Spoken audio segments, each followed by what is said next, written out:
If you're experiencing login errors on Facebook, follow these steps to troubleshoot and resolve the issue. This guide will help you regain access to your account quickly. Step 1. Check your internet connection. Ensure that you have a stable internet connection.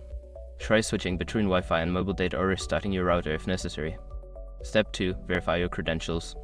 Double-check your email address or phone number and password.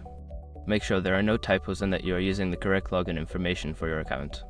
Step 3. Clear browser cache and cookies. If you're using a web browser, clear your cache and cookies. This can resolve issues caused by outdated or corrupted data. Go to your browser settings and find the option to clear browsing data. Step 4. Update the Facebook app. If you are using the Facebook app on your mobile device, ensure that it is updated to the latest version. Go to your device's App Store, check for updates, and install any available updates for Facebook. Step 5. Reset your password. If you still cannot log in, consider resetting your password. Click on Forgot Password on the login screen, follow the prompts, and create a new password to regain access to your account. By following these steps, you should be able to resolve any login errors on Facebook. If problems persist, consider reaching out to Facebook support for further assistance.